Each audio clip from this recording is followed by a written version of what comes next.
ఒక ఇంపార్టెంట్ ముఖ్యమైన topic చెప్పబోతున్నామండి. Communication అంటే ఏంటి? ఎవరైనా టైప్ చేసి చెప్పండి. కమ్యూనికేషన్ అంటే ఏంటి? ఎవరైనా చాట్ బాక్స్లో మెసేజ్ చేసి పంపండి. కమ్యూనికేషన్ అంటే ఏంటి?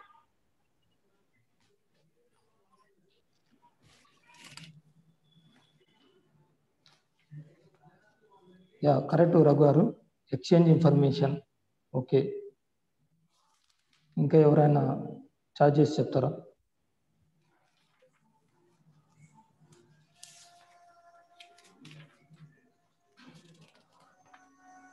ఓకే, భావ వ్యక్తీకరణ. Correct sir, Shyam sir, correct.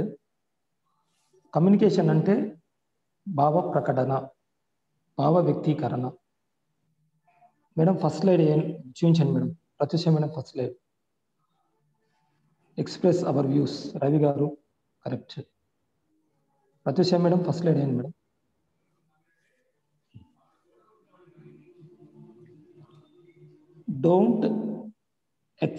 Don't expect what you don't communicate.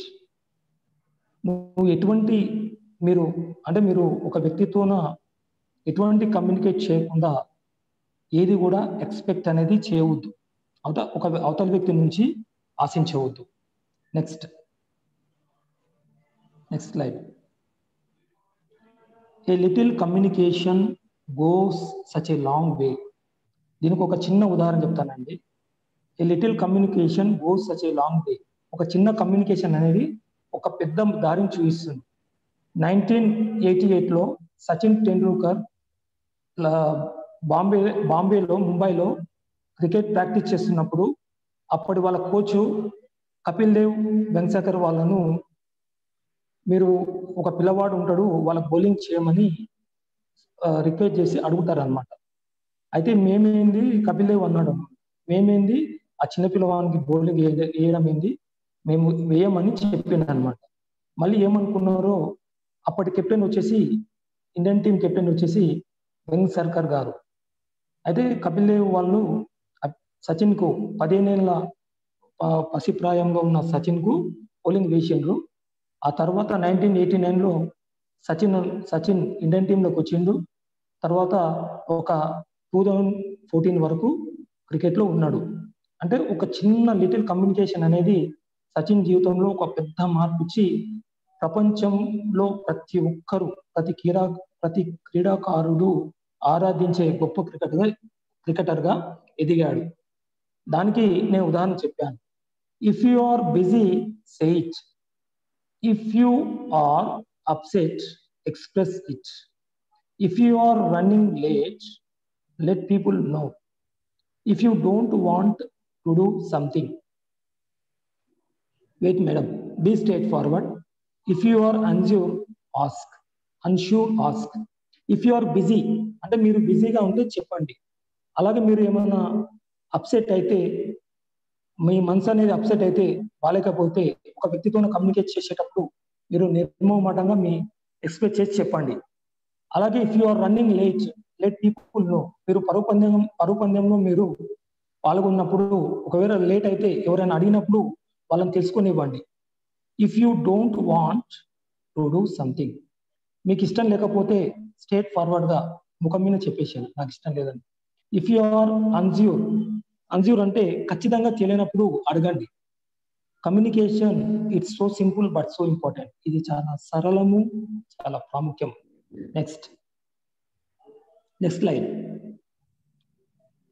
The biggest communication problem is we don't listen to understand, we listen to reply. ఇది ఎవరు చెప్పిందంటే స్టీఫెన్ రిచర్డ్స్ కవి.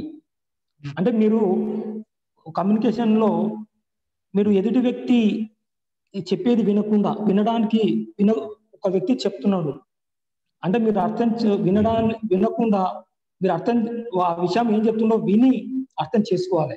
అసలు మీరు ఎదుటి వ్యక్తి చెప్పేది వినకపోతే ఎలా అర్థమవుతుందండి? అంటే వి లిజన్ టు రిప్లై, మీరు ప్రత్యుత్తరమే వింటున్నారు కానీ రిప్లై ఇస్తలేరు. అంటే కమ్యూనికేషన్లో ఒక వ్యక్తి చెప్పేది విని అర్థం చేసుకోవాలి, మీరు వినడానికే మీరు ప్రయత్నిస్తలేరు అని దీని అర్థం. Next slide. Communication can make or break. Communication connects mind. Communication is key of life. అంటే కమ్యూనికేషన్ ఏం చేస్తుందంటే ఇద్దరు వ్యక్తులను కలుపుతుంది, తయారు చేస్తుంది, ఇద్దరు వ్యక్తులను విడగొడుతుంది. కమ్యూనికేషన్ కనెక్ట్స్ మైండ్ అంటే ఇద్దరు వ్యక్తులను కలుపుతుంది. Communication is key of life. మన జీవితానికి అంటే తాళానికి ఒక కీ ఎలానో మన జీవితానికి ఒక కీ మాదిరి కమ్యూనికేషన్ అనేది. నెక్స్ట్, రోజుకు ఒకసారైనా మీతో మీరు మాట్లాడుకోండి, లేకపోతే ఆ రోజు ఒక అద్భుతమైన వ్యక్తితో మాట్లాడే అవకాశాన్ని కోల్పోతారు. ఇది స్వామి వివేకానంద గారు చెప్పారు. Next line. మౌనం కంటే మాటలే ఎక్కువ పనిచేస్తాయి అని అనుకున్నప్పుడు మాత్రమే నువ్వు ఒక వ్యక్తితోన మనస్ఫూర్తిగా మాట్లాడు, కమ్యూనికేట్ చేయండి. Next slide. మాటలను నీళ్లను పారబోయడం తేలికే, కానీ తిరిగి వెనక్కి తీసుకోవడమే కష్టం. అందుకే మాటల విషయంలో ఆచి తూచి మాట్లాడాలి. కమ్యూనికేషన్ చేసేటప్పుడు ఏ విషయం మాట్లాడాలి, ఏ విషయం మాట్లాడవద్దు ఆచి తూచి మాట్లాడితే ఎదుటి వ్యక్తులను ఎటువంటి ఇబ్బంది, ఎటువంటి ప్రాబ్లం అనేది రాదు. Next slide. ఒక మాట చాలదా మది గాయం మానడానికి? ఒక చిరునవ్వు చాలదా మనసు కుదడ పడడానికి? మాటకు మనీ ఖర్చు లేదు, మనసుంటే చాలు. చిరునవ్వుకు చిల్లర అక్కరలేదు, మన వారు అనుకుంటే చాలు. అలా మాట సహాయము చిరునవ్వుల వరము, ఇచ్చేవారిని దూరం చేసుకోవద్దు. ఎవరైనా స్మైల్ ఇచ్చి మాట్లాడినప్పుడు మనం కూడా స్మైల్ ఇచ్చి వాళ్ళతో కమ్యూనికేట్ చేసి ఆప్యాయంగా ఎంతో మంచిగా మాట్లాడాలి. అటువంటి వారిని ఎప్పుడు కూడా జీవితంలో దూరం చేసుకోవద్దు. Next, what is communication? Communication అంటే ఏంటి? Communication is the activity or process of expressing ideas and feelings or of giving people information and instructions. The exchange of information, ideas or feelings, something communicated such as a message. It's an art as much as science. అంటే communication అంటే భావాలను, ఆలోచనలను, అభిప్రాయాలను, సలహాలను, సూచనలను, ఏ ఇతర సమాచారమునైనా సరే అంటే మన లోపల ఉండే అంటే మనం ఒక వ్యక్తితో కమ్యూనికేట్ చేస్తున్నాం, మాట్లాడుతున్నాం, ఒక విషయం మనము చెప్పాలనుకుంటున్నాం, మనలోని భావాలను అంటే మనలోని ఆలోచనలను తర్వాత అభిప్రాయాలను, సలహాలను, సూచనలను, ఏ ఇతర ఇన్ఫర్మేషన్ అయినా సరే అంటే ఒక వనరు నుండి, ఒక రిసోర్స్ నుండి మరి ఒక రిసోర్స్కు బదిలీ చేసే ప్రక్రియను ఏమంటారంటే కమ్యూనికేషన్ అంటారు. అంటే కమ్యూనికేషన్ అంటే మన భావాలు కానీ, ఆలోచనలు కానీ, అభిప్రాయాలు కానీ, సలహాలు కానీ అంటే అభిప్రాయాలు, ఆలోచనలు, సలహాలు తర్వాత సూచనలు ఒక వ్యక్తి నుండి ఇంకో వ్యక్తి మనము ఆ కమ్యూనికేషన్ అనేది చేరవేస్తుంది. కమ్యూనికేషన్ ను లాటిన్ లో ఏమంటారంటే కమ్యూనికేర్ అంటారు. కమ్యూనికేర్ అంటే పంచుకోవటం. అయితే ఈ యొక్క మనం జీవితంలో ఉద్యోగం పొందాలి అని అనుకుంటున్నాం, ఉద్యోగం పొంది స్థిరపడాలనుకుంటున్నాం.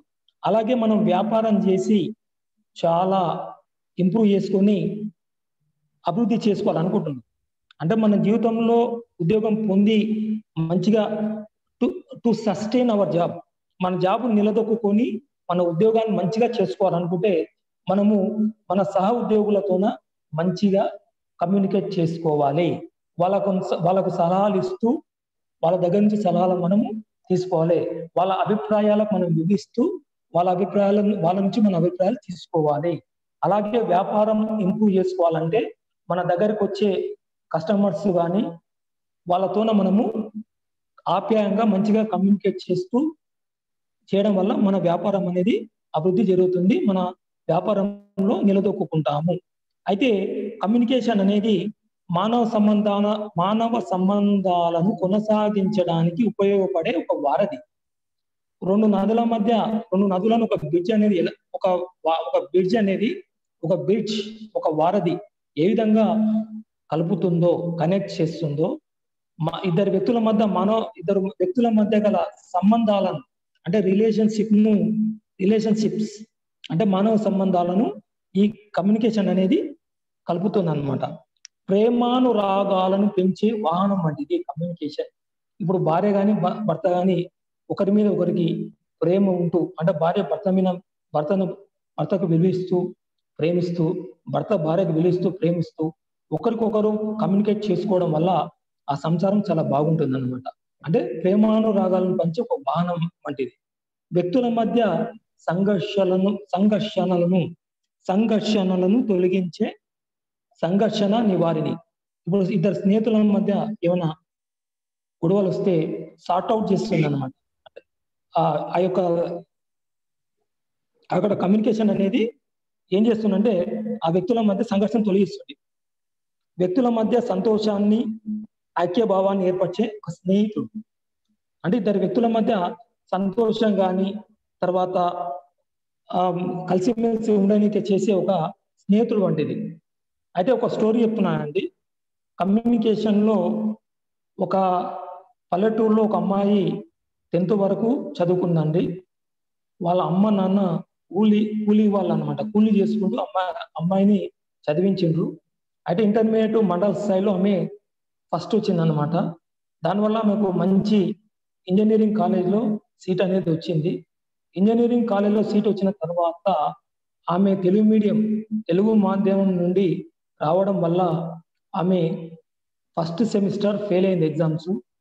తర్వాత వాళ్ళ ఫ్రెండ్స్ గేలి చేయడము, ఆమెను ఎక్కిరించడం కూడా ఆమెను తీవ్ర మనోవేదన గురి చేసింది. అయితే మళ్ళీ ఫీజు మళ్ళీ ఎగ్జామ్స్ రాయడానికి ఆ ఫీజు అనే డేట్ వేశారు, ఎగ్జామ్స్ డేటు. ఆ అమ్మాయి చూసుకోలే అనమాట, ఫీజు కట్టలే. అయితే ఒకసారి క్లాస్కి వెళ్ళినప్పుడు వాళ్ళ ప్రొఫెసర్ ఏం చేశారంటే ఎవరెవరు ఫీజు కట్టారు, ఎవరెవరు ఫెయిల్ అయ్యారని స్టూడెంట్స్తో చర్చించారు. అప్పుడు అమ్మ సడన్గా వచ్చేసి తిట్టిన అనమాట, మీరు ఎందుకు వస్తారు పల్లెటూరు నుంచి, మా ప్రాణాలు తీయనీక కాకపోద్దని ఆయన అనడం వల్ల ఆ అమ్మాయి కాలేజ్ బిల్డింగ్ ఎక్కి దూకి చనిపోయింది అనమాట. ఇది నిజ జీవితంలో జరిగిన యథార్థ సంఘటన. అంటే ఆ ప్రొఫెసర్ అనేవాడు కమ్యూనికేషన్ చేసేటప్పుడు ఒక్కసారి తను నిగ్రహించుకొని అమ్మాయిని, ఏందమ్మా కూర్చో, నువ్వేం రాసినావు ఎగ్జామ్స్, ఇంకా ఏం కట్టేది ఉందని కొంచెం ప్రేమతోనూ ఆప్యాయతోనూ మాట్లాడింటే ఆమె చనిపోతుంది అనమాట. ఇంకొక కథ చెప్తున్నానండి. అయితే సాఫ్ట్వేర్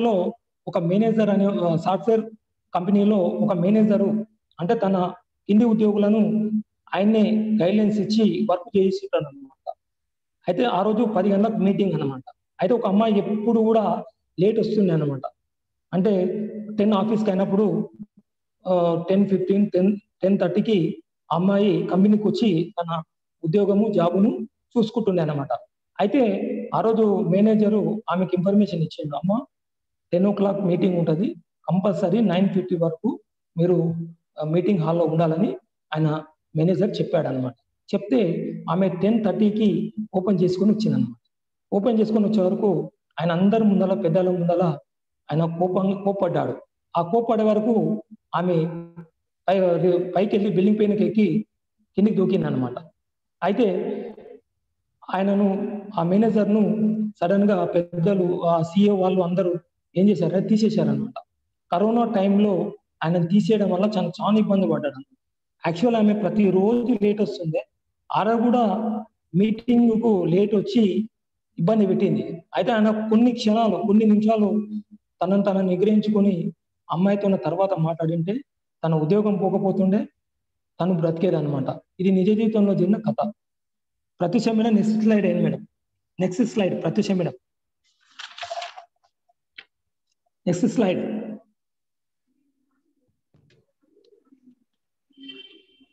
ఇది అయిపోయింది మేడం.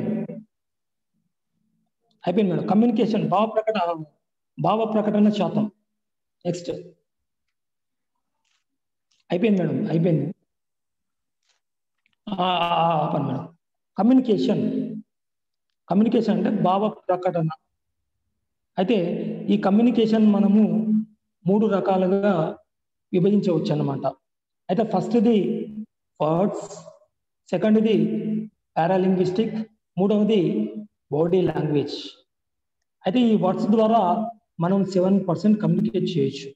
అంటే పదాల చేత, విషయాల చేత భావ ప్రకటన చేయడం. Words are only labels and the listeners put their own interpretation on speaker's words. అయితే ఇక్కడ ఏం చేస్తారంటే, మనము కమ్యూనికేషన్ స్కిల్స్లో మనము స్టేజ్ మీద చెప్పేటప్పుడు స్పీకర్స్ చెప్పిన ఆ పదాలు ఉంటాయి కదా, ఆ పదాల సముదాయాన్ని, అంటే వర్డ్స్ ఆర్ ఓన్లీ లేబుల్స్, అంటే పదాలు అనేవి మనము స్పీకర్ చెప్పే పదాలు అనేటివి ప్రింటెడ్ ఇన్ఫర్మేషన్ గా, ఒక సింబల్స్ గా ఆ యొక్క లిజనర్స్ మైండ్ లో ఉండిపోతాయి అన్నమాట. అంటే స్పీకర్స్ చెప్పే పదాలు అనేటివి లిజనర్స్ మైండ్ లో ప్రింట్ అయి ఉంటాయి అన్నమాట. అయితే ఈ యొక్క లిజనర్స్ ఏం చేస్తారంటే ఇంటర్ప్రిటేషన్, వాళ్ళ ఓన్ వేలో, ఇంటర్ప్రిటేషన్ అంటే ఓన్ వే ఆఫ్ స్పీకింగ్, అంటే వాళ్ళ ఓన్ ఎక్స్ప్లెనేషన్ లో స్పీకర్ చెప్పిన పదాలను వాళ్ళ మైండ్ లో ఫీల్ చేసుకొని వాళ్ళు గుర్తుపెట్టుకుంటారు. కాబట్టి ఈ పదాల ద్వారా కూడా మనము స్పీకర్ అనేది కమ్యూనికేట్ చేయొచ్చు. ఇది ఒక టైప్ అన్నమాట. సెకండ్ది పారాలింగ్విస్టిక్, అంటే శబ్ద ప్రకటన స్వరస్థాయి చేత 38% ఉంటుంది. అంటే the way in which something is said, the accent, tone and voice modulation is important to the listener. అంటే వినేవాడు, లిజనర్, మనము స్పీకరు స్టేజ్ మీద స్పీచ్ చెప్పేటప్పుడు ఆడియన్స్ చెప్తాడు అనమాట. అయితే స్పీకర్ చెప్పేవాడు యాక్సెంట్, అంటే ఇక్కడ మాండలిక భాష. అంటే మాండలిక భాష అంటే ఇప్పుడు ఆంధ్ర వాళ్ళు ఏం చెప్తారంటే రేత్రిలు అని అంటారు ఆంధ్ర వాళ్ళు, తెలంగాణ వాళ్ళు రాత్రిపూట అని అంటారు. వాళ్ళ మాండలిక భాష అనేది స్లంగ్ అనేది చేంజ్ ఉంటుంది ఆంధ్ర వాళ్ళకి, తెలంగాణ వాళ్ళకు. అంటే వాళ్ళ యొక్క వృత్తి వలుపుతారు అనమాట కొన్ని పదాలు, దాన్ని యాక్సెంట్ అంటారు. అయితే వ్యక్తపరిచే భాష, అంటే స్పీకర్ వ్యక్తపరిచే భాష కానీ, ఆ టోన్ కానీ, వాయిస్ మాడ్యులేషన్ అంటే మనం నిమిషానికి ఎన్ని పదాలు మాట్లాడతాం. ఒక నిమిషానికి వాయిస్ మాడ్యులేషన్ లో 125 వర్డ్స్ కంటే ఎక్కువ మాట్లాడవద్దు. ఒక 125 పదాలు మాట్లాడాలి. 125 పదాల కంటే ఎక్కువ మాట్లాడాలంటే మనం గుండెల్లో గుబులు, ఏదో ఒక భయం, మనం ప్రిపేర్ అయిన కాంటెంట్ మనం మర్చిపోయినట్టు అనమాట. కాబట్టి లిజనర్ కంపల్సరీ స్పీకర్ చెప్పే టోను, వాయిస్ మాడ్యులేషన్ గుర్తుపెట్టుకుంటారు. తర్వాత వచ్చేసి బాడీ లాంగ్వేజ్. ఈ బాడీ లాంగ్వేజ్ కమ్యూనికేషన్ లో 55% ఉంటుందండి. What a speaker looks like while delivering a message effects the listeners understanding most. అయితే ఇక్కడ స్పీకరు మెసేజ్ డెలివరీ చేస్తాడు, అంటే ఆడియన్స్ కు చెప్తారు అనమాట. అయితే ఇక్కడ ఆడియన్స్ స్పీకర్ ఏం చేస్తాడంటే తను చెప్పే ఆ యొక్క బాడీ లాంగ్వేజ్ ఎట్లా అంటే poster, gesture and eye contact. Poster అంటే భంగిమలు, అతను ఆ భంగిమలు, స్పీకర్ చెప్పే కదలికలు, శారీరక కదలికలు, భంగిమలు ఎలా ఉంటాయి. తర్వాత హావభావాలు, పోస్టర్ ఎలా అతను ఎక్స్ప్రెస్ చేస్తుంటాడు హావభావాలను. తర్వాత కనుసైగలు, తన ఐ కాంటాక్ట్ ఎలా ఉంటాయి. ఈ 3 కూడా బాడీ లాంగ్వేజ్ లో స్పీకరు ఖచ్చితంగా చూసుకోవాలి. మన భంగిమలు ఎలా ఉన్నాయి, తర్వాత మన హావభావాలు ఎలా మనం వ్యక్తపరుస్తున్నాం బయటికి, అలాగే మన ఐ కాంటాక్ట్ ఎలా ఉంది. అంటే ఆడియన్స్ ను దృష్టిలో పెట్టుకోవాలి. ఐ కాంటాక్ట్ అంటే మనం చెప్పేటప్పుడు ఆడియన్స్ ను ఎల్ షేప్ లో, యూ షేప్ లో, అంటే ఎల్ షేప్ లో, యూ షేప్ లో చూసుకొని మనం చెప్పాలన్నమాట. ఆడియన్స్ ను అబ్జర్వ్ చేస్తుండాలన్నమాట. అలాగే హావభావాలు వ్యక్తపరిచేటివి మనం చాలా జాగ్రత్తగా ఉండాలన్నమాట. భంగిమలు అంటే తిక యాక్షన్స్ కానీ అవి మనం చేయవద్దు అనమాట. ఇవి ఆడియన్స్, లిజనర్స్ అండర్స్టాండింగ్ మోస్ట్, అంటే మనం చేసే వ్యక్తపరిచే బాడీ లాంగ్వేజ్, శారీరక కదలికలు మూడింటిని, అంటే పోస్చర్ కానీ, గెస్చర్ కానీ, ఐ కాంటాక్ట్ కానీ, ఈ మూడింటిని ఆడియన్స్ అనేది అండర్స్టాండ్, అంటే అర్థం చేసుకుని గుర్తుపెట్టుకుంటారు. మనం బాగా చెప్పకపోతే వాళ్ళు మనను టీచ్ చేసే అవకాశం ఉంటుంది అన్నమాట. తర్వాత నెక్స్ట్ స్లైడ్.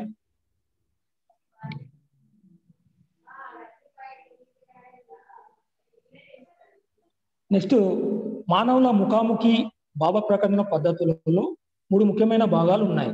మొదటిది హావభావ ప్రకటన, రెండవది శబ్ద ప్రకటన, మూడవది పద ప్రయోగం. అంటే పరిశోధనల ప్రకారం ఏంటంటే 55% ప్రభావము శారీరక కదలికలైన భంగిమలు, హావభావాలు, కనుసైగలతోన నిర్ణయింపబడి ఉంటుంది. దీన్ని మనం బాడీ లాంగ్వేజ్ అని చెప్తాం. తర్వాత 38% స్వరస్థాయి చేస్తాం, అంటే దీన్ని పారాలింగ్విస్టిక్ అని అంటాం. తర్వాత 7% విషయము లేదా పదముల చేత భావ ప్రకటన ప్రక్రియ జరుగుతుంది, అంటే వర్డ్స్ అంటారు. 7% వర్డ్స్ అని అంటారు. Next slide. Communication is a series of experience of, అంటే వీటిని పంచేంద్రియాల అనుభవాల శ్రేణి అంటారు. Communication is a series of experience of, అంటే పంచేంద్రియాల అనుభవాల శ్రేణి అని చెప్తారు.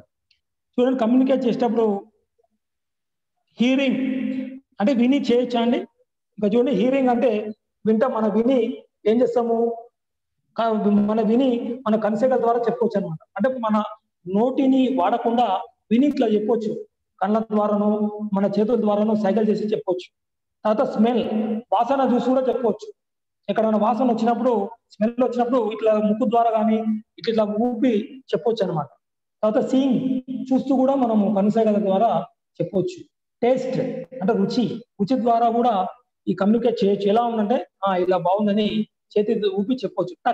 టచ్ చేసి కూడా చెప్పొచ్చు, ఇట్లా టచ్ చేసి వెళ్ళు అని కూడా మనం చెప్పొచ్చు అనమాట. హియరింగ్ అంటే హియరింగ్ ద్వారా, తర్వాత స్మెల్ ద్వారా, సీయింగ్, టేస్ట్, టచ్, వీటి ద్వారా కూడా మనము కమ్యూనికేషన్ అనేది చేయొచ్చు. వీటిని పంచేంద్రియాల అనుభవాల శ్రేణిగా చెప్తారు. Next slide madam.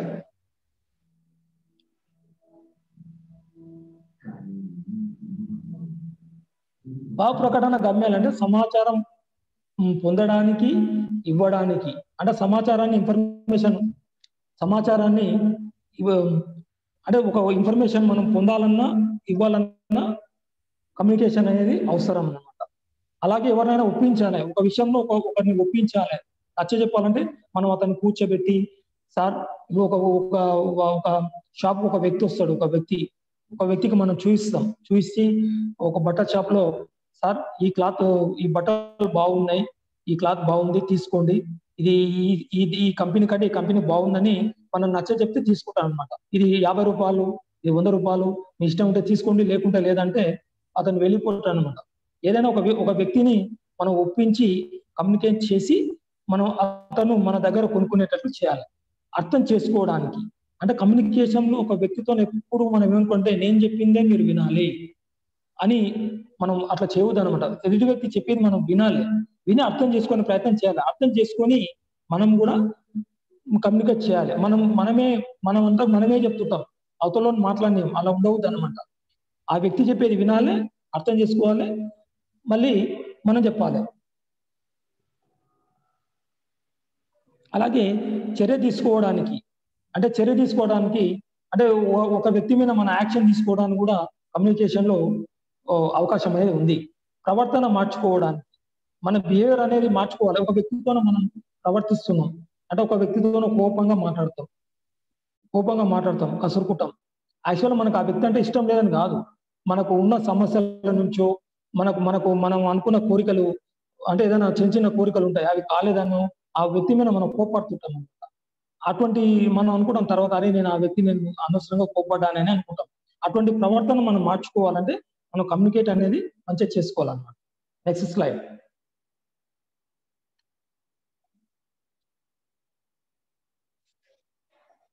చూడండి, what makes a good communicator.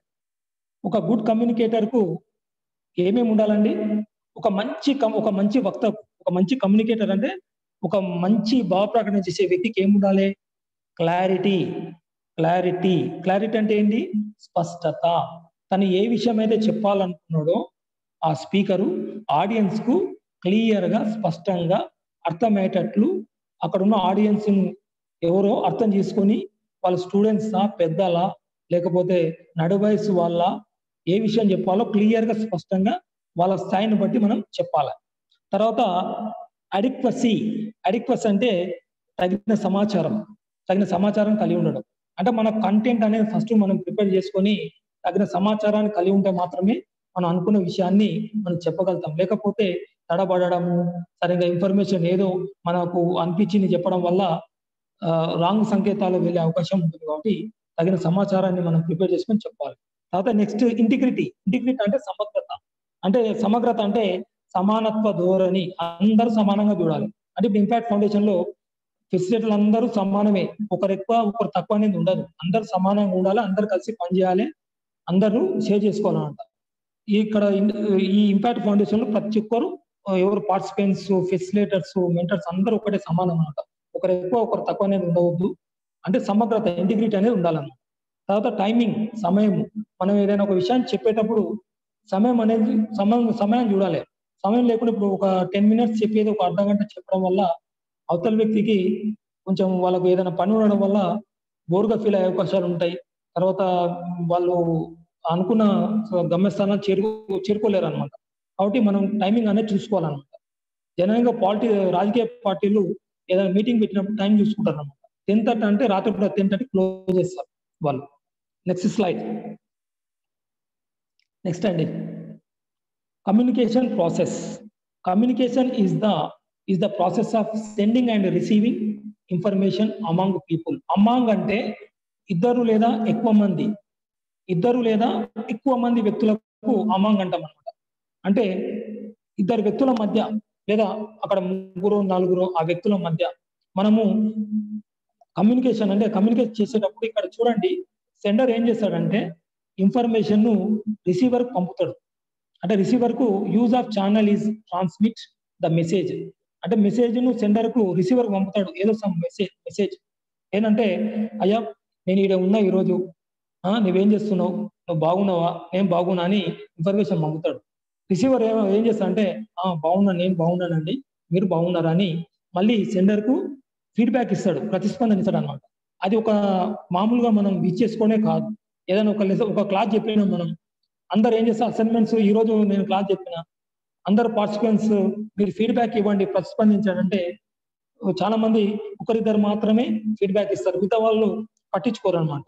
అలా ఒకవేళ మేము ఇక్కడ చెప్పేవారు స్పీకర్ అనేవాడు సెండర్, రిసీవర్ అనేవాళ్ళు పార్టిసిపెంట్స్ అనమాట. మీరు ఫీడ్బ్యాక్ ఇవ్వడం వల్ల మేము చేసిన తప్పులు అనేవి మాకు తెలుస్తాయి అనమాట. మళ్ళీ ఆ తప్పులు చేయకుండా మేము సరిచూసుకుంటాం. ఇక్కడ నాయిస్ అంటే మధ్యలో డిస్టర్బెన్స్ వస్తుంది. నాయిస్ అంటే ఏం చెప్పానండి, ఒకవేళ నేను క్లాస్ చెప్తున్నా, పార్టిసిపెంట్స్ వింటున్నారు, మధ్యలో మీరు ఆన్ చేసుకుంటారు కదా, మధ్యలో మ్యూట్ చేసుకుంటారు కదా, మధ్యలో మ్యూట్ చేసుకోవడం వల్ల అక్కడ మధ్యలో మీరు ఓపెన్ చేసుకుంటారు కాబట్టి మధ్య డిస్టర్బెన్స్ వస్తుంటారు అనమాట. అంటే మీరు అన్మ్యూట్ చేసుకోరు అనమాట, మ్యూట్ చేసుకోరు అనమాట. అలా మ్యూట్ చేసుకోకపోవడం ఏమవుతుంది, శబ్దాలు వస్తుంటాయి, ఇబ్బంది వస్తుంది అనమాట స్పీకర్. కాబట్టి అందరూ మ్యూట్ చేసుకోవాలన్నమాట. ఈ నాయిస్ అంటే ఇదే అనమాట మధ్యలో. నెక్స్ట్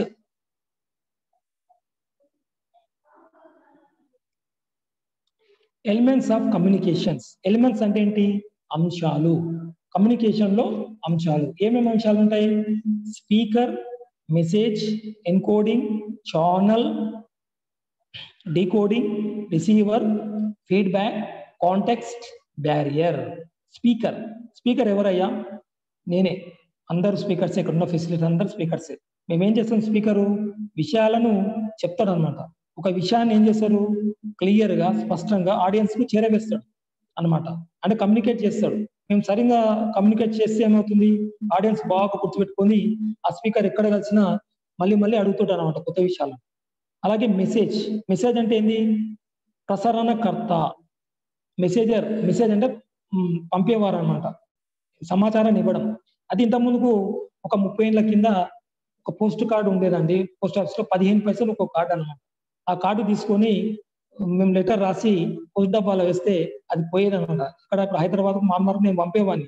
15 పైసలు పోస్ట్ కార్డు తీసుకొని మా ఫ్రెండ్కి, అయ్యా ఎట్లున్నావు, బాగున్నావా, నేను బాగున్నాను, ఇప్పుడు చెప్తుంటేది నువ్వు బాగున్నావా, ఐ హోప్ నువ్వు బాగున్నావు, నేను కూడా బాగున్నానని మెసేజ్ చేసి పంపిస్తుంటా అనమాట. 15 పైసలు కార్డు ఉండే 30 ఏళ్ల కింద. ఇప్పుడు ఆ పోస్ట్ కార్డు పోయింది, ఇంగ్లాండ్ లెటర్ పోయింది, అన్ని పోయినాయి. ఇప్పుడు ఏమొచ్చింది, మెసేజ్ ఫోన్ వచ్చిందంట. ఫోన్ ద్వారా మనం మెసేజ్ చేస్తుంటాం విత్ ఇన్ సెకండ్ లా. తర్వాత ఎన్కోడింగ్ అంటే ఏంటంటే సాంకేతీకరించు, క్రోడీకరించు. సింపుల్ ఎన్కోడింగ్ అంటే ఇంతకుముందు మనకు ల్యాండ్ ఫోన్ ఉంది. ఇప్పుడు ఆ మధ్యలో ఫస్ట్ ల్యాండ్ ఫోన్ ఉన్నాయి. ల్యాండ్ ఫోన్ తర్వాత చిన్న సెల్ ఫోన్ వచ్చింది. సెల్ ఫోన్ తర్వాత ఏంది వీడియో రికార్డ్ చేసే ఫోన్లు వచ్చాయి. తర్వాత ఏమొచ్చింది? స్మార్ట్ ఫోన్ వచ్చింది. అంటే సాంకేతీకరించడం, క్రోడీకరించడం. అంటే ఇక్కడ జనరల్ చెప్పాలంటే సాధారణ ఒక భాష ఉంటుంది, లాంగ్వేజ్. దానిని క్రోడీకరించి వేరే రూపంలో చెప్పడం. ఇప్పుడు 5 to 2 10 5 రెండులో ఎంత? 10. దీన్ని ఏం చేయాలి? సి లాంగ్వేజ్ లో రాయాలి, C++ లో రాయాలి, తర్వాత జావా వర్షన్ లో రాయాలి. సిలో ఒక మాదిరి ఉంటుంది, C++లో ఒక రకం ఉంటుంది, జావాలో ఓ మాదిరి ఉంటుంది. అంటే ఒక సాధారణ భాషను వేరొక రూపంలో మార్చి రాయడం, దీన్ని ఎన్కోడింగ్ అంటారు. తర్వాత ఛానల్ అంటే మాధ్యమం అన్నమాట. ఛానల్ అంటే ఇప్పుడు టీవీ మనం కంప్యూటర్స్ ఉన్నాయి, కంప్యూటర్స్ ద్వారా కూడా మనం పంపొచ్చు అనమాట ఇన్ఫర్మేషన్. టీవీల ద్వారా, టీవీ అంటే ఇక మనం చూస్తాం. అలాగే ఫేస్బుక్ ద్వారా అన్ని ఇన్ఫర్మేషన్ పంపొచ్చు ప్రపంచం మొత్తం ఎక్కడున్నా. తర్వాత ట్విట్టర్, తర్వాత యూట్యూబ్, గూగుల్, ఇలా ఇన్ఫర్మేషన్ మనం ఎక్కడ అనుకుంటే అక్కడ నిమిషాల ద్వారా మనం ఈ మాధ్యమం ద్వారా పంపవచ్చు. తర్వాత డీకోడింగ్ అంటే ఏంటి? కన్వర్ట్ లాంగ్వేజ్ టు సాధారణ భాషలోకి మార్చడం. ఒక లాంగ్వేజ్ ఉంటుందండి, దాన్ని ఫర్ ఎగ్జాంపుల్ ఒక లాంగ్వేజ్, ఒక భాషను సాధారణ భాషలోకి మార్చడం, దాన్ని డీకోడింగ్ అంటారు. అంటే ఇప్పుడు పోలీసులు ఉంటాయి, పోలీసులలో మన పోలీస్ వ్యవస్థలో తీవ్రవాదులు కోడ్ లాంగ్వేజ్ పంపిస్తుంటారు. 5, 15, 16 అని పంపిస్తుంటారు. అవి పోలీసులు దాన్ని అర్థం చేసుకుంటారు, సాధారణ భాషలోకి మార్చి అర్థం చేసుకుంటారు. పోలీసులు కూడా ఇన్ఫర్మేషన్ పంపిస్తుంటారు. అదే డీకోడింగ్ అంటే అక్కడ ఒక లాంగ్వేజ్ ఏం చేయడం, మామూలు భాషలోకి కన్వర్ట్ చేయడం. ఇది పోలీస్ వ్యవస్థలో జరుగుతుంటుంది, కానీ చాలా ఇబ్బంది, మనకు అర్థం కాదన్నమాట, కష్టం ఉంటుంది అన్నమాట. తర్వాత రిసీవర్ అంటే గ్రహీత. ఎవరైనా అంటే మన సెంటర్ పంపించే మెసేజ్లలో ఏం చేస్తారు? రిసీవరు ఈయన గ్రహించి మళ్ళీ ఫీడ్బ్యాక్ ఇస్తాడు. తర్వాత ఫీడ్బ్యాక్ అంటే ఏంటి? తర్వాత ప్రతిస్పందన అంటే ఎవరైనా ఒక వక్త మనకు క్లాస్ చెప్పినప్పుడు మనం ప్రతిస్పందించి ఇలా ఉందండి, ఇలా ఉంది, బాగా చెప్పారు, మీరు మంచిగా చెప్పారు, ఏదో మేము నేర్చుకున్నామని ఫీడ్బ్యాక్ ఇవ్వడం. తర్వాత కాంటెక్స్ట్ అంటే సందర్భాలు, సంబంధిత పరిస్థితులు. అంటే అకేషనల్, సంబంధిత పరిస్థితులను కాంటెక్స్ట్ అంటారు. అంటే మనము ఒక స్టేజ్ మీదకి పోయినప్పుడు ఒక స్పీకర్ చెప్తున్నారు, అక్కడ ఏముంది అక్కడ పరిస్థితులు, అంటే అక్కడ ఉన్న సిచ్యువేషన్, సర్కమ్స్టెన్స్, అక్కడ ఉన్న పరిస్థితులను బట్టి వక్త చెప్పాలన్నమాట. అంటే మనము కాంట్రవర్సీ మ్యాటర్స్ చెప్పవద్దు, రాజకీయాలు కానీ, తర్వాత అన్పార్లమెంటరీ వర్డ్స్ కానీ, తర్వాత చెప్పకూడని విషయాలు కానీ మనం చెప్పవద్దు అనమాట. అది చెప్పడం వల్ల ఇబ్బంది అవుతుంది కాబట్టి అక్కడ చూసుకోవాలన్నమాట. తర్వాత బ్యారియర్ అంటే అడ్డంకులు. అంటే మనం ఇప్పుడు స్టేజ్ మీద ఒక స్పీకరు ఆడియన్స్ చెప్పేటప్పుడు ఒక కంటెంట్ కూడా హద్దులు ఉంటాయండి, అడ్డంకులు ఉంటాయి. అంటే నేను ఎటువంటి అడ్డంకులు లేకుండా, ఎటువంటి ఏం లేకుండా చెప్తాను, ఒక హద్దు అనేది ఉంటుంది అనమాట. అంటే ఒక్కొక్క మీటింగ్ లో ఎటువంటి బ్యారియర్స్ ఉండవు, ఎటువంటి అడ్డంకులు ఉండవు కాబట్టి మనము ఇన్ఫర్మేషన్ చెప్పొచ్చు. కొన్ని మీటింగ్లలో ఖచ్చితంగా బ్యారియర్స్ ఉంటాయి, వాటిని ఖచ్చితంగా మనము పాటించాలన్నమాట. నెక్స్ట్ స్లైడ్ చూడండి, ఇది చాలా important. 7 C's of effective communication. మన కమ్యూనికేషన్ ఎఫెక్టివ్ గా ఉండాలంటే ఈ 7 C's అనేటివి we must follow, we must do. Compulsory 7 C's మనం చూసుకోవాలండి. ఈ 7 C's చాలా జాగ్రత్తగా ఫాలో అవుతే మన ఉపన్యాసం చాలా అద్భుతంగా ఉంటుంది. మనము చెప్పే స్పీకరు పేరు వస్తుంది, మరియు ఆడియన్స్ మంచిగా రిసీవ్ చేసుకుంటారు. కాబట్టి ఈ 7 C's అనేటివి చాలా అద్భుతంగా, చాలా జాగ్రత్తగా చెప్పాలండి. Clarity, first clarity. Second concise. Second ఏంటండి? కాన్సైజ్. థర్డ్ది కరెక్ట్. ఫోర్త్ది కంప్లీట్. ఫిఫ్త్ది కన్సిడరేషన్. సిక్స్త్ది కాంక్రీట్. సెవెంత్ది కర్టసీ. చూడండి, ఫస్ట్ది క్లారిటీ. క్లారిటీ అంటే ఏంటి? స్పష్టత. క్లారిటీ అంటే ఏంటి? స్పష్టత. Be clear with your message, keep it smile. అంటే మీరు మాట్లాడే ఎవరైతే స్పీకర్ మాట్లాడే విషయం ఉన్నది చూడండి, ప్రతి ఒక్క విషయము ప్రతి ఒక్క మాట క్లియర్గా అంటే మంచి సంపూర్ణంగా, సింపుల్గా, సరళంగా ఎదుటి వాళ్ళకి, అక్కడున్న ఆడియన్స్ కి అర్థమయ్యే విధంగా మనము క్లారిటీగా చెప్పాలి. క్లారిటీ అంటే స్పష్టత. సెకండ్ ఇది కన్సైజ్. సెకండ్ ఏంటి? కన్సైజ్. కన్సైజ్ అంటే ఏంటండి? సంక్షిప్తత. సంక్షిప్తత అంటే షార్ట్ కట్. అంటే ఒక మన ఇంగ్లీష్లో నోట్ మేకింగ్ అని ఉంటుంది. నోట్ మేకింగ్ అంటే ఒక వ్యాసాన్ని ఒక 25 లైన్లను 5 లైన్స్ లో రాయొచ్చు. నోట్ మేకింగ్ చేయొచ్చు ఇంగ్లీష్లో. అంటే అటువంటి మాదిరి కానీ సంక్షిప్తత, కన్సైజ్. కన్సైజ్ అంటే చూడండి, least possible words, it saves time for sender and receiver. అంటే మీరు చెప్పాలనుకున్నది చాలా షార్ట్గా, స్వీట్గా ఉండాలి. అంటే చిన్న సంక్షిప్తంగా ఉండి చాలా స్వీట్గా ఉండాలి. విషయం అనేది ఎంతో ఇంట్రెస్టింగ్ ఉండాలన్నమాట. ఆడియన్స్కు బోరు కొట్టించకుండా, సుత్తి లేకుండా స్వీట్గా ఉండాలన్నమాట. అంటే అదే కన్సైజ్ అంటే సంక్షిప్తంగా మనము కాంటెంట్ను తయారు చేసుకోవాలి. తర్వాత కరెక్ట్. కరెక్ట్ అంటే ఏంటండి? కరెక్ట్ అంటే సరి అయినది. Accurate facts and figures, proper use of grammar, spelling and language. అంటే మీరు మాట్లాడేటప్పుడు మీ లాంగ్వేజ్, మీ భాషను, తర్వాత మీరు చెప్పే భాష యొక్క గ్రామర్, తర్వాత మీరు మాట్లాడే విధానం ప్రాపర్గా ఉండాలన్నమాట. ఇది అక్యురేట్ ఉండాలి. అక్యురేట్ అంటే ఖచ్చితంగా నిజాలనే మాట్లాడాలి. ఆ ఫిగర్స్ అనేటివి, ఆ డేట్స్ కానీ, తర్వాత చెప్పే నేమ్స్ కానీ ప్రాపర్గా యూజ్ ఆఫ్ గ్రామర్. అంటే గ్రామర్ అంటే మనము ఆ గ్రామర్ అనేది కరెక్ట్గా యూజ్ చేయాలండి. స్పెల్లింగ్స్ కానీ, తర్వాత లాంగ్వేజ్ కానీ, స్పెల్లింగ్స్ మిస్టేక్స్ ఉండవద్దు. తర్వాత మనము స్కూల్లో చెప్పేటప్పుడు చిన్న పేరెంట్స్ చూస్తారన్నమాట. టీచర్ ఆన్లైన్ క్లాస్ చెప్పేటప్పుడు టీచర్కి ఏం రాదు, స్పెల్లింగ్ మిస్టేక్, ఒక చిన్న స్పెల్లింగ్ మిస్టేక్ చెప్తే ఈయనకేం రాదని పేరెంట్స్ నోటిఫై చేస్తారు. కాబట్టి మనం స్పీకర్గా కూడా మనం చెప్పేటప్పుడు స్పెల్లింగ్ మిస్టేక్స్ లేకుండా మన లాంగ్వేజ్ను చాలా సరళంగా, అద్భుతంగా, మంచి గ్రామటికల్గా ఆడియన్స్ వినేటట్లు, అర్థం చేసుకునేటట్టు, మనం ఎంతో ఉత్సాహపరిచేటట్టు, మనల్ని స్వీకరించేటట్లు కరెక్ట్గా చెప్పాలి. తర్వాత కంప్లీట్. కంప్లీట్ అంటే ఏంటండి? సంపూర్ణత. కంప్లీట్ అంటే ఏంటి? సంపూర్ణత. Must convey all the information, facts required by the receiver. అంటే ఇక్కడ మీరు మాట్లాడే విషయము సగంగా మాట్లాడకుండా పూర్తిగా మీరు చెప్పాలనుకునే విషయాన్ని తెలియజేయాలి. మనం ఏదైనా ఇన్ఫర్మేషన్ చెప్తాం స్పీకర్ అంటే పూర్తిగా, అంటే సగం మాట్లాడకుండా పూర్తిగా మొత్తం చెప్పాలన్నమాట. సగం చెప్పడం వల్ల వాళ్ళకు ఆ విషయం మీద అవగాహన ఉండదు, సరిగా అర్థం చేసుకోరు. కాబట్టి పూర్తిగా అర్థమయ్యే విధంగా చెప్పాలి. తర్వాత కన్సిడరేషన్.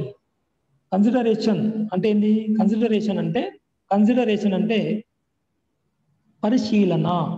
అంటే చూడండి, consider audience and their requirements. Consider audience and their requirements అంటే వినేవారికి మనం సరైన సమాధానం ఇస్తున్నామా లేదా అన్నది మనం చూసుకోవాలి. అంటే మనం ఆడియన్స్ యొక్క నిర్ణయాలను, సలహాలను గౌరవించాలి. స్పీకరు ఆడియన్స్ దృష్టిలో పెట్టుకొని సమాధానం ఇవ్వాలండి. వాళ్ళు వింటున్నారా లేదా అనేది మనం చూసుకోవాలి. మన కాంటెంట్ ఎలా ఉందనేది చూసుకోవాలి. ఆడియన్స్ కు వాళ్ళ కొన్ని నిర్ణయాలు ఉంటాయండి, వాళ్ళకు అభిప్రాయాలు ఉంటాయి. వాటిని ఆ సలహాలను, అభిప్రాయాలను, నిర్ణయాలను గౌరవించాలండి కంపల్సరీ. తర్వాత కాంక్రీట్ అంటే ఏంటండి? కాంక్రీట్ అంటే దృఢత్వము. అంటే దృఢత్వం అంటే ఖచ్చితత్వం. Be definite and specific, not vague. అంటే చూడండి, వేగ్ అంటే nonsense talk. VAGUE vague అంటే నాన్ సెన్స్ టాక్, అంటే చిత్తా మాట్లాడడం అన్నమాట.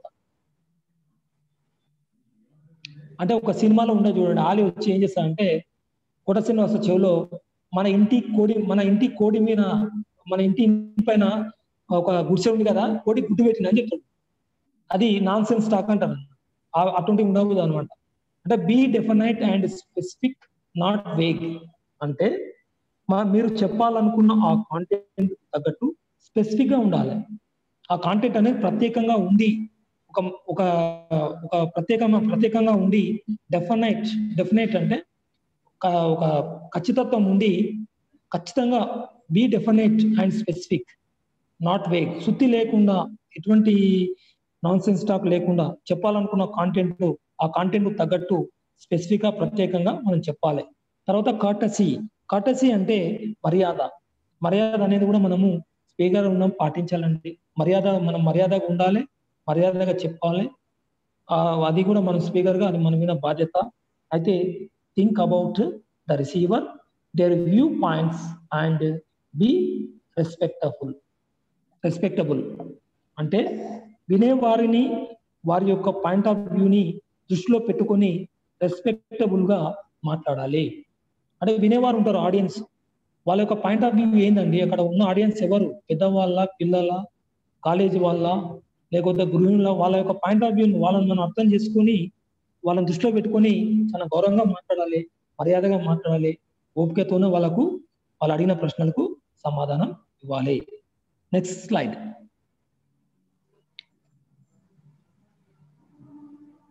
చూడండి, secrets for effective public speaking. అంటే ఇప్పుడు మనము చూడండి, అయితే ఫస్ట్ ది ప్యాషన్ అంటే మనం మాట్లాడేటప్పుడు, అంటే మనం మాట్లాడేటప్పుడు కమ్యూనికేషన్ స్కిల్స్ లో ప్యాషన్ గా ఉండాలి. ఇప్పుడు ఇంగ్లీష్ మాట్లాడాలంటే ప్యాషన్ ఉండాలి. ప్యాషన్ అంటే మనం క్లాస్ మంచిగా ఇస్తాం చెప్తాం, ఒక ప్యాషన్ అనేది ఉండాలి. అంటే ఇప్పుడు మీరున్నారు, ఇప్పుడు ఎవరు ఇక్కడ పార్టిసిపెంట్స్ ఉన్నారు, అసైన్మెంట్ చేసేటప్పుడు మీరు ప్యాషన్ అనుకోవాలి. అదే నేను ఇక్కడ పర్సనాలిటీ డెవలప్మెంట్ కోర్స్ లో చేరానండి, నాకు అసైన్మెంట్స్ చేయాలంటే ప్యాషన్ అని ఫస్ట్ అసైన్మెంట్ నుంచి 10 అసైన్మెంట్స్ వరకు మీరు ప్యాషన్ గా చేయాలన్నమాట.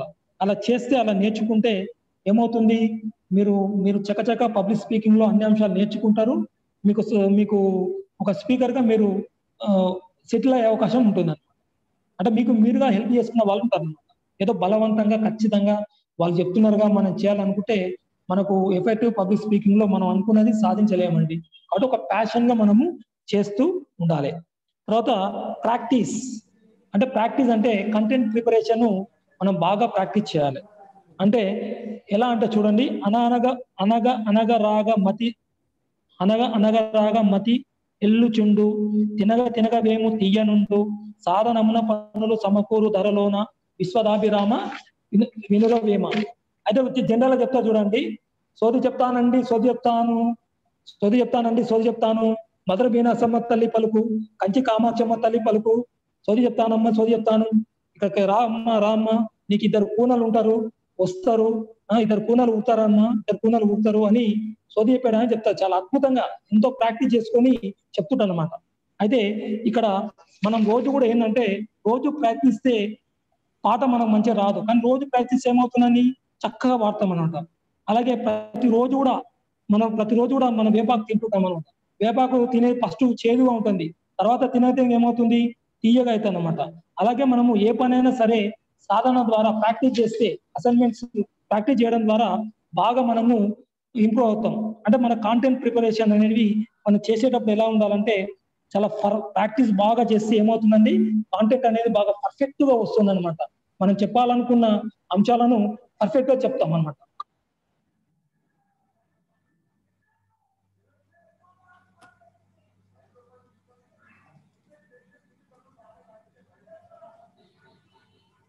Connect with your audience. చూడండి, ఎథోస్, మూడవది పాథోస్. ఎథోస్ ఎంత వరకు ఉంటుందండి, 10% ఉంటుంది అనమాట. లోగోస్ ఎంత వరకు ఉంటుంది, 25% ఉంది అనమాట. పాథోస్ ఎంత వరకు ఉంటుంది, 65% ఉంది అనమాట. అయితే ఎథోస్ అంటే ఏంటి, క్వాలిటీ.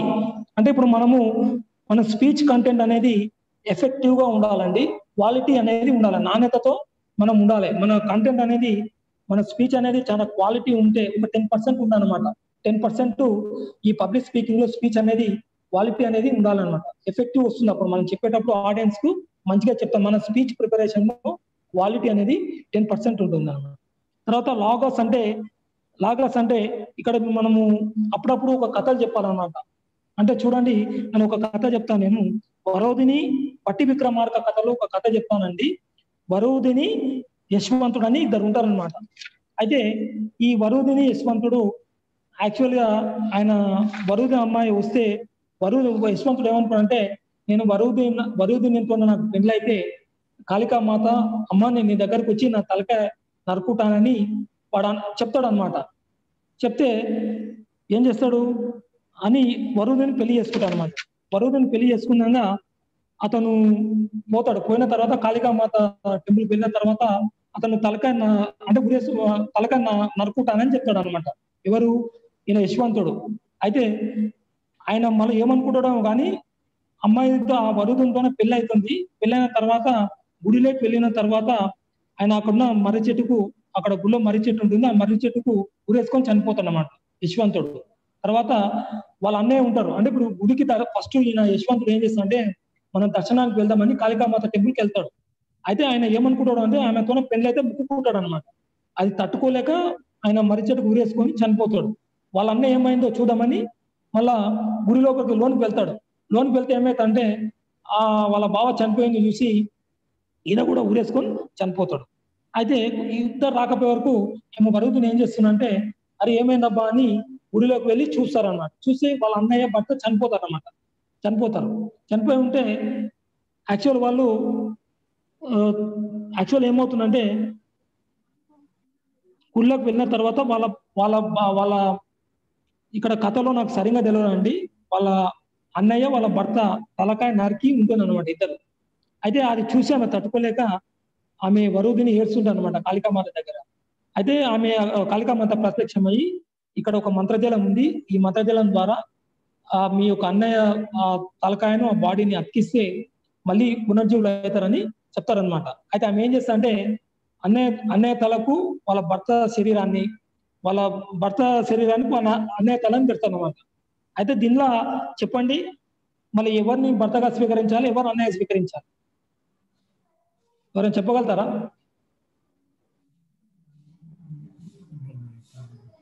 అర్థమైందండి నేను చెప్పిన కథ? ఇద్దరు అన్న భర్త తలకాయ నరుకుంటారు అనమాట ఊళ్ళో. అయితే ఆమె ఏం చేస్తుంది, వరుదిని వాళ్ళ అన్న తలకు తన భర్త శరీరాన్ని అతికిస్తుంది అనమాట. అలాగే వాళ్ళ అన్న శరీరానికి వాళ్ళ భర్త తలకాయని అతికిస్తుంది. అంటే దీనిలో ఎవరిని ఏమని పిలవాలి? ఎవరైనా చెప్పగలుగుతారా? ఈ సమాధానం తల ఎవరికి ఉంటే వాళ్ళేనండి. అంతేనా సార్? అది అయితే యాక్చువల్ ఏంటంటే, ఈ కథలో ఎవరైనా చెప్తారా సార్? అయితే యాక్చువల్ ఎవరైతే ముందు తన భార్యను గుర్తించి పిలుస్తారో వాళ్ళు భర్త, ఎవరైతే చెల్లెలని పిలుస్తారో వాళ్ళ అన్న. ఈ కథలో నీతి అంట. అది నేను విని చెప్తున్నాను, కొంచెం మిస్టేక్స్ ఉన్నాయండి, మీరు ఏమనుకోవద్దు. తర్వాత ప్యాథోస్, ఇటువంటి కథలు అప్పుడప్పుడు ఆడియన్స్ చెప్తే చాలా ఇంట్రెస్టింగ్ గా ఉంటుంది. ఇది 25% ఉంది మన కమ్యూనికేషన్ లో. తర్వాత ప్యాథోస్ అంటే మనం చెప్పేటప్పుడు ఎమోషన్ అనేది ఉండాలన్నమాట. ఎమోషన్ అంటే చూడండి, ఎమోషన్ గా ఒక కథ చెప్పాలి, ఇది 65% ఉంది. అయితే ఎమోషన్ అంటే, ఇంజనీరింగ్ కాలేజీలో ఒక పిల్లవాడు జాయిన్ అయ్యిందండి. యాక్చువల్ ఆ పిల్లవాడు అంత ముందుకు వాడు ఒక ఇంటర్మీడియట్ వాళ్ళ ఊళ్ళో చదువుకొని ఇంజనీరింగ్ కాలేజీలో జాయిన్ అయ్యాడు అనమాట. ఫస్ట్ ఆ పిల్లవాడు మండలంలో ఉన్నంత వరకు బాగున్నాడు. అయితే వాళ్ళ తల్లిదండ్రులు వాడు ఇంజనీరింగ్ కాలేజీలో జాయిన్ అయిన తర్వాత అంత లగ్జరీ ఫ్రెండ్స్ జత అవుతారన్నమాట. అయితే వాడు అన్ని మోసాలకు అబద్ధాలకు పాల్పడతారన్నమాట. అంటే ఇప్పుడు ల్యాప్టాప్ అని, తర్వాత ఫోన్ అని, ఎప్పుడు కూడా తల్లిదండ్రులకు నాకు ఇన్ని డబ్బులు కావాలి, 50,000 కావాలి, 1,00,000 కావాలని అడుగుతారన్నమాట. ఒకరోజు నాకు 1,00,000 రూపాయలు కావాలి, నా చదువు ఆగిపోతుంది, కంపల్సరీ తెచ్చేయండి అని ఆ పిల్లవాడు వాళ్ళ అమ్మకు ఫోన్ చేస్తాడు. చేస్తే ఏమో నిజంగా నా కొడుకు ఇబ్బంది అని ఆమె తన మూత్రపిండాన్ని, కిడ్నీని అమ్మి ఆ పిల్లానికి పైసలు ఇస్తుంది అనమాట. అయితే ఎట్లకెళ్ళి ఇచ్చినావు అంటే, నీకు అవసరం ఉన్నాను, నీకంటే మాకేం లేదు, మాకు లైఫ్ లో ఏం లేదు అని నా యొక్క మూత్రపిండాన్ని, నా కిడ్నీని అమ్మి తెచ్చిందంటే అప్పుడు ఆ పిల్లవాడు రియలైజ్ అవుతారు. అంటే పిల్లలకు మనము చెప్పేటప్పుడు కూడా వాళ్ళకు ఏమేమి అవసరం, ఏమేమి కావాలి, ఎంత అవసరం అంతే ఇవ్వాలన్నమాట. ఎక్కువ గారాబం కూడా చేయవద్దు అనమాట పిల్లలకు.